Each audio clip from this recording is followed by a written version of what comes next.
Musk also hinted today on Twitter that Tesla either sold or may sell all its Bitcoin holdings, and that sent the cryptocurrency price down today. That's on top of the tumble it took earlier this week when Musk announced Tesla would no longer accept Bitcoin as payment for its electric vehicles. Tonight, we're joined by Ben Leff. He is the Chief Operating Officer of Shisha Finance. So, Ben, thanks for being on Prime tonight. Thanks so much for having me, Aaron. I appreciate it. So walk us through how this is affecting the price of Bitcoin.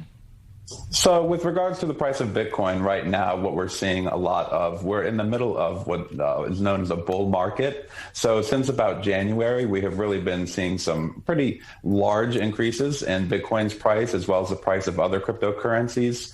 And what is happening now is a pullback. So when companies like Tesla make announcements that they're going to be making $1.5 billion purchase of Bitcoin, and they're going to start using it to accept payments, of course, that sends the community in a frenzy, and everybody wants to purchase it, which drove the price from $28,000 per Bitcoin to nearly $50,000. And when Tesla did that, they also conveniently increased the value of their books by $250 million. So it is extremely interesting to me that I find this not 1 month later that they have decided to not accept Bitcoin as a form of payment. And Elon continues to go on Twitter and talk about cryptocurrencies, which are creating a lot of hype and different types of emotions, something called FOMO, fear of missing out, or FUD, fear, uncertainty, and doubt, which really does drive the markets from a social sentiment perspective. And if these were stocks that Elon was tweeting about, the SEC would have him fined or at least investigated for making these types of comments, which is why more regulations need to be placed so people like Elon Musk and Gary Vaynerchuk don't make these types of comments about cryptocurrencies, and they focus solely on their professional skills, not the blockchain industry that has been thriving for 12 years without his expertise. Well, he says he made the decision because of Bitcoin's energy use, but it's also true, right, that Tesla has its own carbon footprint issues with batteries. Tesla has a significant carbon footprint issues, and it's not just with batteries, but we will start there. So Tesla still has not solved their biggest problem, which is their largest battery is over 0.5 ton in weight, and a vehicle can have up to 2 of those batteries. When the lifetime of those batteries is exhausted, there has been no way to reclaim, recycle, or properly put away,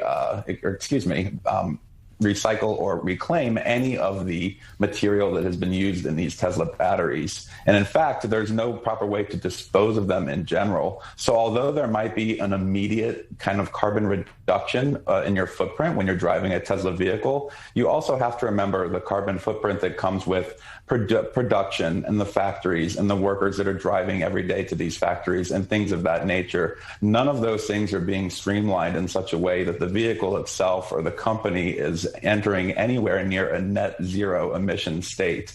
The cars themselves have significant issues when it comes to reclaiming material, like I had said. And so, of course, the green feeling, although it's a good feeling and it's a right direction to be headed in, Tesla has a lot of work to do to actually be a green company. And they cite Bitcoin as using a lot of energy and unnecessarily, which is quite ironic because they also, in the same statement, Tesla stated that they will be holding their Bitcoin transactions or selling them, which consumes energy on the Bitcoin blockchain. So it's kind of a double-edged sword for Tesla right now. They've put themselves in an interesting spot. I want you to hear what one expert said about the impact this decision will have on Bitcoin. Let's listen.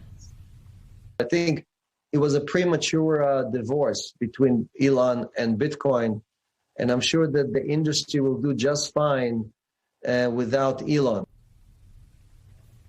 I could not agree more. We have been in this industry for 12 years without Elon's help.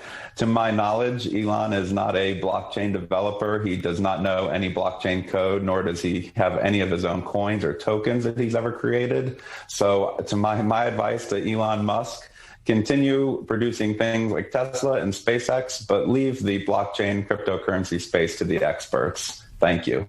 All right, well, we're going to leave it there. Ben Leff, thank you very much for joining us tonight on Prime. Absolutely. Thank you so much for having me.